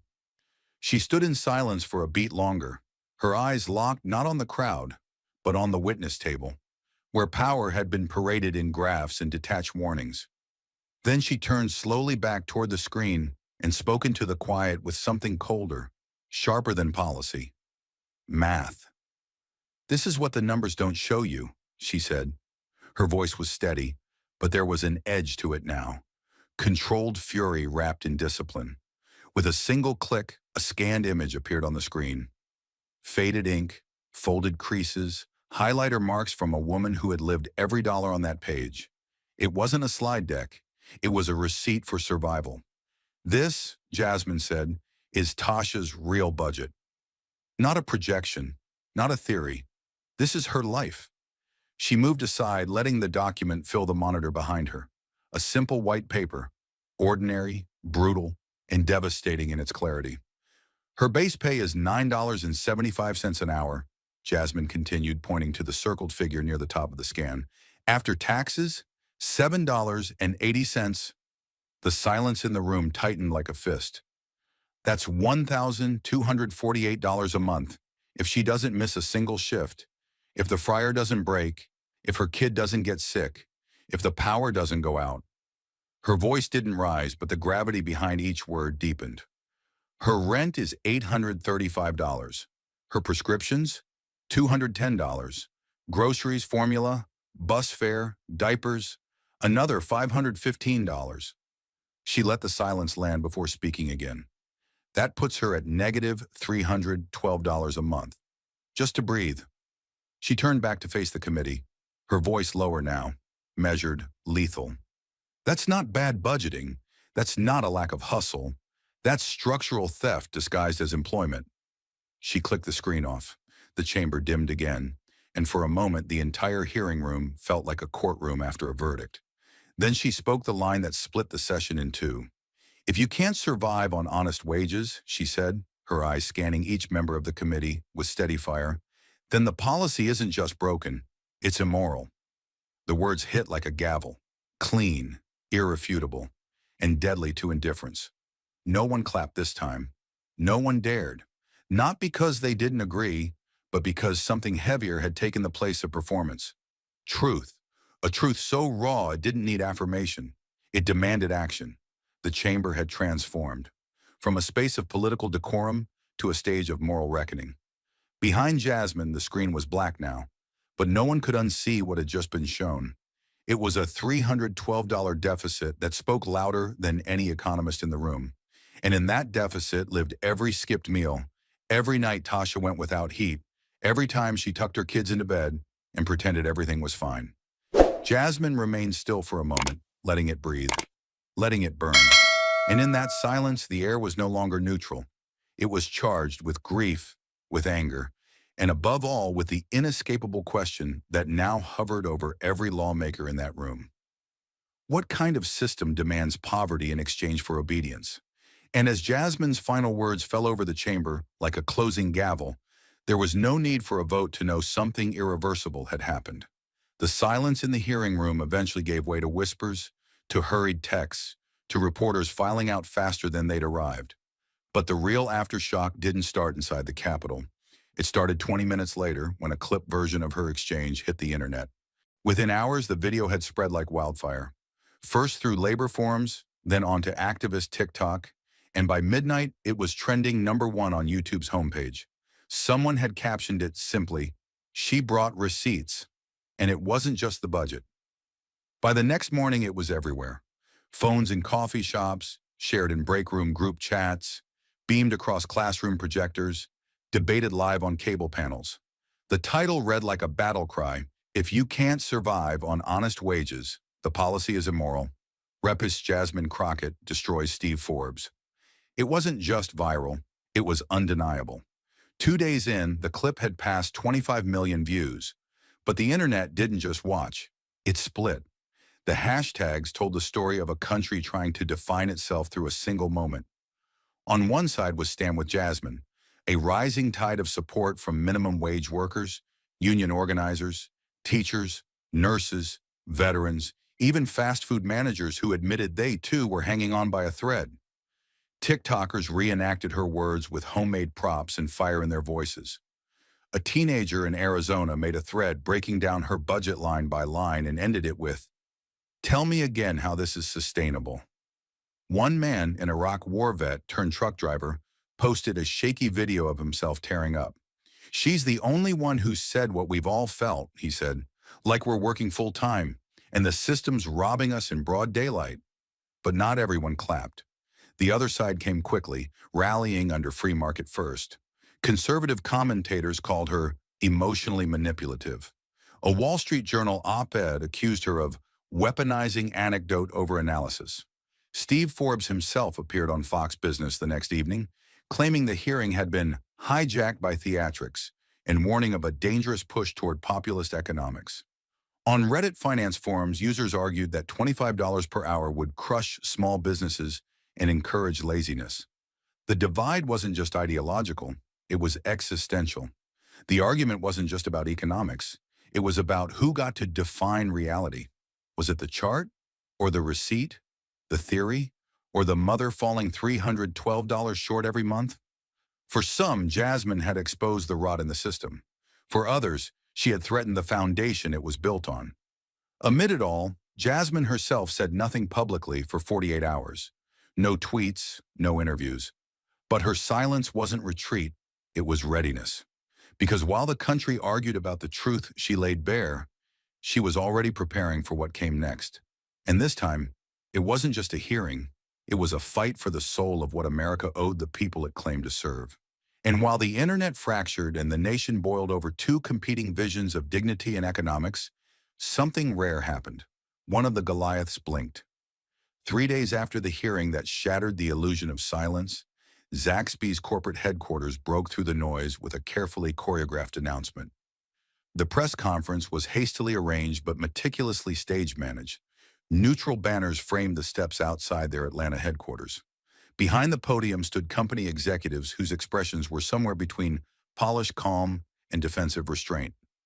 The CEO, a man who had remained conspicuously absent during the storm, finally appeared. His suit was crisp, his tie symmetrical, but his eyes flickered with the weight of a cornered institution, now being pulled into the center of a national reckoning. He adjusted the mic once, cleared his throat, not out of nerves, but because he knew every syllable from this point forward would be dissected in real time across platforms he couldn't control. "We have heard the voices of our team members," he began, his tone deliberate, calculated.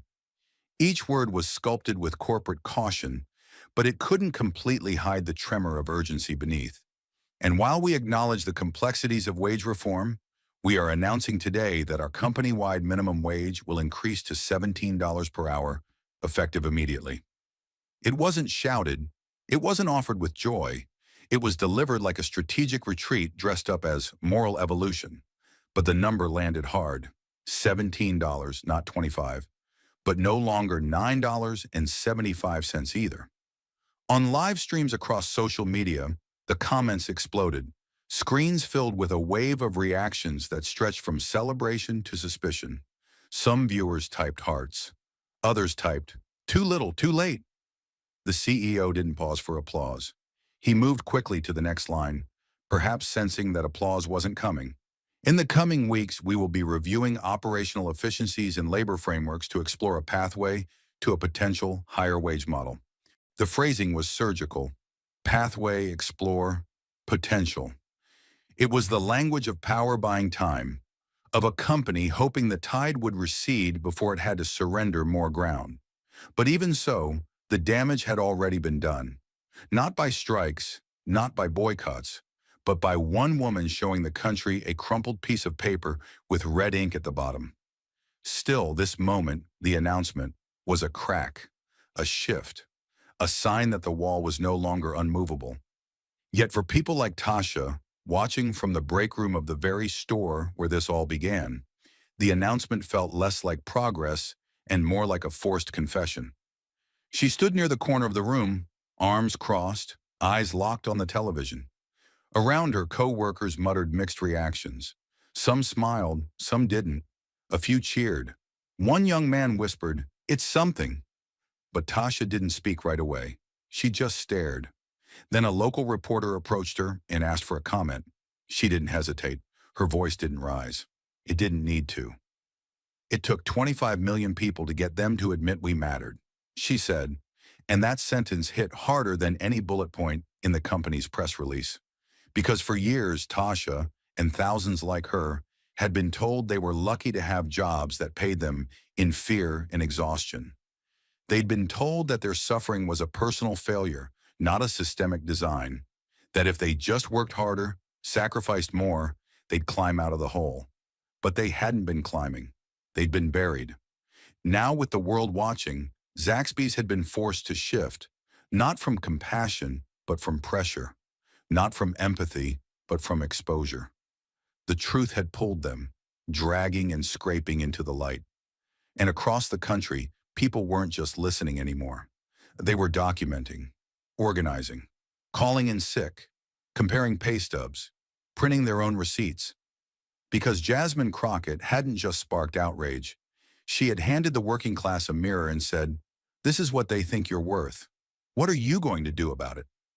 $17 an hour wasn't a solution. It was a signal, a crack in a foundation long thought indestructible. And Jasmine had proven what many had whispered in quiet desperation for years. When you force power to look directly at injustice, it moves. Maybe slowly, maybe with resistance. But once it starts, it doesn't stop. And while corporate boardrooms scrambled to contain the ripple effects, the shockwave had already reached the marble corridors of Capitol Hill, where words become law or are buried trying. Just 1 week after Jasmine Crockett's explosive testimony and the viral wildfire it ignited, the United States Congress was forced to pivot. What had started as a labor dispute had metastasized into a full-blown moral crisis, and no amount of political tap dancing could erase the image of a mother living in the red while clocking full-time hours. On the morning of the 8th day, reporters stood shoulder to shoulder outside the Rayburn House office building as Jasmine, flanked by a tight group of labor organizers and exhausted but defiant fast food workers, stepped onto the podium. The air felt heavier than usual, charged not with ceremony, but with intent. She held a single folder. Inside was a bill she had written not from theory, but from the receipts of the broken. It was called the Safe and Fair Labor Standards Act of 2025, and the title alone sent tremors through industries that had for decades profited off invisibility. This wasn't a resolution. This wasn't a symbolic gesture. It was legislation, binding, measurable, dangerous to the comfortable. From its opening paragraph, the bill made its position clear. No worker in the United States should be paid a wage that results in monthly insolvency while working full-time. It didn't tiptoe around compromise. It carved a line in the sand. A $25 per hour federal minimum wage for companies grossing over $100 million annually. Mandatory paid sick leave. Enforceable penalties for workplace safety violations. And perhaps most radical, federal criminal liability for executives in proven cases of negligence leading to workplace deaths. The response from Capitol Hill was instant and volatile. Progressives rallied. Congressional aides said they hadn't seen momentum like this since the early days of pandemic relief. Labor leaders from New York to Los Angeles called it the first bill written in blood and pay stubs. One senator from Oregon publicly wept on the Senate floor while reading Tasha's testimony into the congressional record. But the backlash came just as hard. Lobbyists mobilized within hours.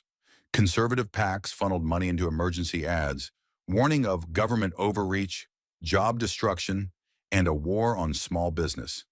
Headlines flared, Crockett's labor bill could kill the American dream.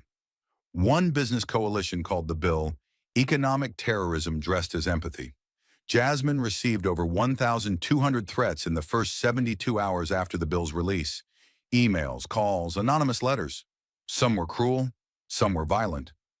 All were meant to silence her. They didn't. Inside committee hearings, Jasmine sat poised while senior congressmen accused her of burning down the free market. She didn't raise her voice. She didn't blink. She simply opened the same folder and read the same numbers. Rent, groceries, net wages. And then, again, she asked the question that no one on the opposing side dared answer aloud. If a full-time job pays less than what it costs to live, what exactly is that job paying for? In the shadows of Washington, where bills usually die quietly in piles of paper and procedure, hers refused to fade. Supporters organized town halls. TikTok creators turned her words into rallying cries. Economists, ones who did believe in growth with equity, came forward to testify in support. And across the country, working people who had never cared about legislation began watching C-SPAN. The Capitol wasn't used to this kind of attention. It wasn't used to the working poor watching or remembering, but Jasmine had changed the equation. And as debate raged, there was one truth Congress could no longer ignore. If they killed this bill, they wouldn't just be crushing a policy. They'd be telling America exactly whose survival is negotiable. And as the bill thundered through committee rooms and set off firestorms in newsrooms, its heartbeat, quiet, steady, undeniable, remained rooted in a single woman's truth. That truth, once confined to the back of a cash register and a folded grocery receipt, had now reached the highest halls of power. It was a Thursday morning when Tasha Mitchell received the call.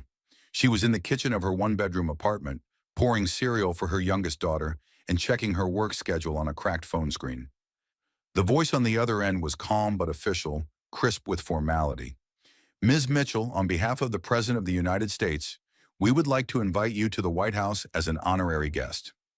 For a moment, she thought it was a prank, or worse, another internet troll.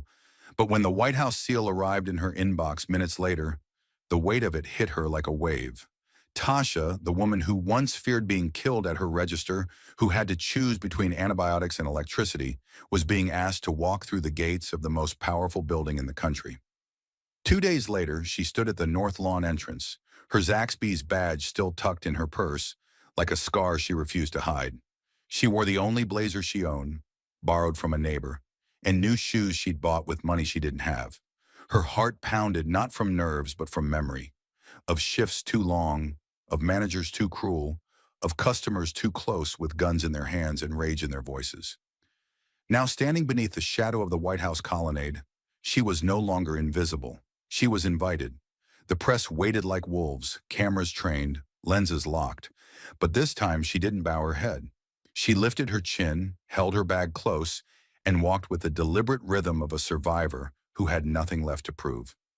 Inside, the East Room buzzed with officials, aides, and representatives. But the atmosphere shifted the moment Tasha entered. Not because of her title, she had none. Not because of wealth, there was none. But because everyone in that room knew. She was the face that had broken the silence, the name that had forced the nation to confront what it costs to pretend low-wage labor is honorable when it's also fatal. She was introduced by name, not just as a guest, but as a woman whose testimony had fundamentally reframed the national labor debate. That's what the president called it. Fundamentally reframed. But Tasha didn't smile. Not out of ingratitude, but because she knew what it had taken to get here. She hadn't climbed a ladder. She'd crawled through fire. And while the applause rang loud in that elegant room, all she could hear was the sound of her late co-worker's last breath. The panic button that hadn't been pressed in time. The register drawer that clicked shut too late to save a life. And yet here she stood. Not as a symbol, but as the reckoning they could no longer look away from. And as Tasha stepped off the White House grounds, her face half lit by the gold glow of flash bulbs and half shadowed by the weight of what she'd lived through, the story wasn't over. Her steps echoed louder than the applause behind her. But the country still stood on edge, not waiting for closure, waiting for command. Because if Tasha had become the heart of a movement, then Jasmine Crockett was still its voice, and that voice hadn't finished speaking. The following morning, as clouds gathered over Washington like a curtain before a final act, Jasmine walked out to a press podium set on the Capitol's stone steps. It wasn't fanfare that drew the crowd. It was gravity, a gravity people felt in their chests, in their bones. The kind that made people stop what they were doing, step outside and listen. Behind her stood no entourage of strategists or polished handlers, just a tight line of laborers, nurses, line cooks, janitors, and grocery clerks who looked like the very people lawmakers so often debated about but never with. The wind picked up her jacket, fluttered papers in the hands of reporters, stirred the flags behind her as though they too were waiting to be told what they were flying for. Jasmine didn't blink. She stepped to the microphone with the steadiness of someone who had already stared down the system and refused to flinch. And then she began. "We are not just asking for wages," she said, her voice steady but sharpened by days of fury turned into fuel. "We are asking for survival with dignity." It didn't feel like a speech. It felt like a line drawn in cement. Reporters stopped typing. Camera crews leaned forward. Her words didn't bounce off the steps. They embedded into them. Her eyes scanned the crowd, not searching for approval, but for accountability, for someone to challenge her to say less. No one did. "Because survival by itself is not justice," she continued, each phrase pulled straight from the lungs of those who had spent decades breathing recycled air in underpaid jobs. "A paycheck that covers rent but costs your health, your time, your safety. That's not prosperity. That's sanctioned suffering." The phrase hit the crowd like a dropped hammer. Sanctioned suffering. Not accidental, not unfortunate. Approved. Systemic. Normal. She wasn't speaking into a vacuum. She was speaking into a wound, and the country felt it. "We are told to be grateful for work," she said, her voice tightening, but not breaking. "But when that work leaves you broken, in debt or dead, what exactly are we being thanked for?" Behind her, a woman in scrubs bit her lip. A man in a delivery uniform nodded slowly, his cap clutched against his chest like it was armor. These weren't props. They were proof.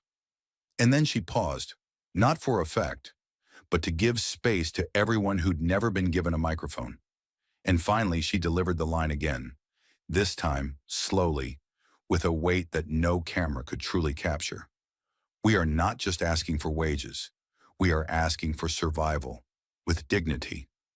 The words didn't echo. They anchored. They didn't drift into the wind. They held. For a full beat, no one moved. No one spoke. It was as if the world itself had briefly stopped to listen, like the country had taken a collective breath that no one had realized it was holding. Then one by one, hands clapped. Not loud, not roaring, but knowing. It was the applause of a crowd that wasn't cheering for inspiration, but for recognition. For the first time, someone had stood on the Capitol steps and named what work without justice truly felt like. And she hadn't asked for applause. She had asked for a reckoning. The press would later say she was poised, that she was commanding, clear, politically deft. But those words would miss what actually happened. Because what Jasmine Crockett did in that moment wasn't politics. It was truth. And truth doesn't need permission to be heard. And as Jasmine's final words settled into the steps of the Capitol, etched not in stone, but in memory, the crowd slowly dispersed, but no one truly left. Not really. They carried something with them, something they hadn't come expecting to feel. It wasn't just outrage. It wasn't just inspiration. It was recognition. A mirror had been held up to the nation, and for once, it didn't reflect abstractions or slogans. It reflected people, real people. And in the aftermath of viral speeches, policy proposals, broken silences, and reluctant corporate concessions, the deeper truth refused to vanish. This was never just about a wage. It was about what we believe a human life is worth when no one important is watching. When there are no cameras, no elections, no brand crises, only the quiet hours between shifts.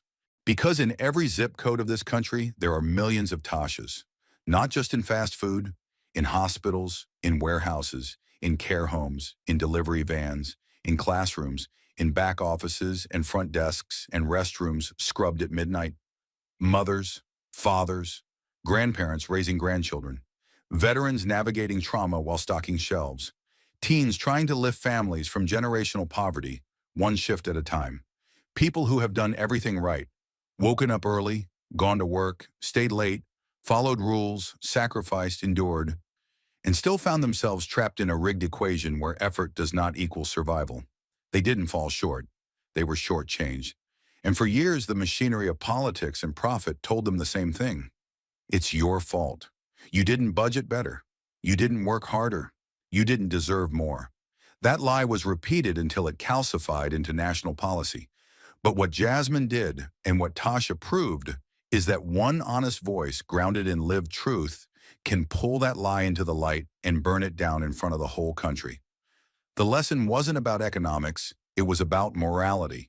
Because what Jasmine forced the nation to confront is this: there is no dignity in a paycheck that starves you slowly. There is no justice in a society that asks you to trade safety for a shift. And there is no honor in a system that treats human labor as disposable the moment it becomes inconvenient. She showed us that numbers lie when they're divorced from faces, that charts become weapons when wielded without empathy, and that survival without dignity is not a life. It's a sentence. When Jasmine held up that budget, when she clicked that slide and made Congress look at what $9.75 an hour really buys, it wasn't theater. It was testimony. Not just from one woman, but from millions who had never been allowed into rooms like that, never given a microphone, never given the chance to say, look, this is what it cost me to stay alive. This is the arithmetic of my pain. This is what your silence pays for. And in that moment, we learned something that can never be unlearned. We learned that dignity is not an upgrade. It's a birthright. We learned that policy written in indifference will always produce poverty soaked in despair. We learned that when corporations call wages a burden, what they mean is that human survival gets in the way of profit. But most importantly, we learned that courage, when rooted in truth, is contagious. Tasha didn't just speak for herself. Her voice became a signal, a reckoning, a refusal to die quietly in someone else's ledger. And Jasmine didn't just propose a bill. She rewrote the terms of the conversation from one about productivity to one about personhood. Because the most radical thing she said was also the most human. We are not just asking for wages. We are asking for survival with dignity. That line isn't political. It's primal. It demands that we remember something capitalism tries so hard to make us forget: that people are not problems to be managed. They are lives to be honored, families to be protected, stories to be told. The human lesson of this story is not soft. It is not sentimental. It is sharp and urgent and unflinching. When survival is tied to suffering, we are not in a free market. We are in a hostage situation. If a mother working full-time cannot feed her children without skipping her own medication, then freedom does not exist for her. If a man dies behind a register because the policy valued calm customers over safe workers, then justice has left the room. And if it takes 25 million views to make a company admit its workers are human, then something in our national soul is fractured. But stories like this don't just diagnose the wound. They point to the way out. Because Jasmine didn't stand alone, and Tasha didn't speak into a void. They stood and spoke so that silence would never again be mistaken for consent. So that no child would have to wonder why their mother works every day and still cries at night over bills. So that no worker would ever again be told they should be grateful for being paid just enough to go without. So that we would finally understand human dignity is not negotiable. Not at $9.75. Not at $17. Not at all. That is the moral inheritance of this story. That is the standard we must now rise to meet. And if the lesson from Jasmine and Tasha carved itself into the conscience of a nation, then what follows cannot be silence. It cannot be applause. It cannot be another viral moment that passes like a storm without breaking the dam. Because the truth, now laid bare before millions, is not enough. Truth alone does not change systems, action does. And we have reached the moment where silence is no longer neutrality, it is betrayal. So the question is no longer whether we believe their story. We do. The question is, what will we do with it? Will we scroll past, or will we stand up? This is not a political crisis. It is a moral reckoning. It is a siren call to everyone who has ever looked around a break room and wondered if this endless cycle of barely making it, of praying the car makes it one more week, of choosing between prescriptions and groceries, is all life will ever be. It is a call to every voter who's ever cast a ballot for change and then watched that promise vanish into backroom deals. It is a challenge to every employer who sits comfortably above the line, unaware or unwilling to admit that the line is made of the backs of their workers. And it is a test for every legislator who claims to represent the people. Do you hear us now? This fight does not belong to Congress alone. It belongs to everybody with a voice, a vote, and a conscience. If you are a worker, you are not powerless. If you are a citizen, you are not voiceless. If you are human, you are not irrelevant to this battle. Because this is not just about policy, it is about how we choose to define value in our society. And if we continue to allow survival without dignity to be the baseline, we are no longer a nation of opportunity. We are a nation of excuses. If you're a worker, organize. Don't wait for permission to ask what you're worth. Compare pay. Talk to your coworkers. Document abuse. Know your rights. Use your voice in spaces where silence has kept you invisible. It is not weakness to speak. It is power. If you're a voter, pressure your leaders. Call your representatives. Demand to know, do they support the Safe and Fair Labor Standards Act? If they say no, ask them why. Ask them why your survival is negotiable. Ask them what salary they survive on. And don't let them answer with slogans. Make them answer with receipts. If you're an employer, look hard in the mirror. Not the polished one in your office, the real one. The kind that reflects the choices you've made to protect margins over people. Ask what it means to be profitable when the people who build your success go home hungry. Ask yourself what legacy you're building if your business depends on someone else's silence. If you're someone who's never had to wonder whether you'll make rent, don't look away. Use your privilege not as a cushion, but as a lever. Share the stories, fund the causes. Stand between injustice and those who have no shield. Allyship isn't posting a quote. It's taking a hit for someone who's already bleeding. This is the moment when passivity is no longer forgivable. Share Tasha's story, not for clicks, but for change. Post the receipts, not to shock, but to organize. March, not because it's trendy, but because someone marched for you once. Vote, not just for yourself, but for the mother in line behind you using food stamps at 10:47 p.m., because it's the only time she had a break. Fundraisers, mutual aid, union drives, petitions, strikes. Show up, speak up, stay loud. Because survival with dignity is not radical. What's radical is that we live in a world where that phrase still sounds like a protest chant instead of a baseline promise.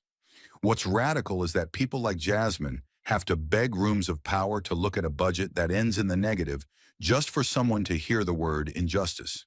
What's radical is that we think it's ambitious to say no one should die behind a register for $9.75 an hour. And what's most radical of all? The idea that this country belongs to its workers as much as it does to its executives. And it does. So if you heard Jasmine's words and they pierced you, good. If you saw Tasha on that White House lawn and you cried, good. If you watched that congressional clip and something inside you shouted, this isn't right, you're right. But emotion without action is just permission for the system to keep winning. You don't need a title to join this fight. You need a line you won't let them cross anymore. So draw it. Start where you are. Ask yourself tonight, who profits from my silence? Then ask something louder. What happens when I stop being silent? Because Jasmine Crockett opened the door. Tasha Mitchell walked through it. Now it's your turn. Not next month. Not next election cycle. Now because justice delayed is survival denied. And no one should have to die quietly just to be heard. Because if we walk away now, if we let the headlines fade, the hashtags vanish, and the chambers grow quiet again, then all we've done is prove them right. Right to believe we'll get angry, but not organized. Right to think we'll watch the injustice, but never name it. Right to expect that we'll feel the pain, but never pick up the tools to end it. But we are not here to prove them right. We are here to make them regret ever underestimating the power of a worker with nothing left to lose and everything left to say. So let this be the spark that ignites something louder than any speech. Let it move beyond screens and scrolls and surge into the streets, into offices, into city councils and union halls. Let it become the whisper passed on factory floors. We deserve better. Let it echo through the halls of Congress until it becomes law. Let it wake the complacent, strengthen the tired, and remind the country that dignity is not a dream. It is a demand. Jasmine lit the fuse. Tasha carried the flame. Now it's up to all of us to turn it into a fire that doesn't just burn, but builds. Because this story may have started with one budget and one voice, but the ending, that's still being written, and it has your name on it. Thank you for watching until this moment and for standing with us on this journey for justice. Your support means everything. Like, subscribe, and turn on notifications so you never miss what's next. And we'd love to hear your thoughts. Leave a comment below and let us know what moved you most in this story. Together, our voices make a difference.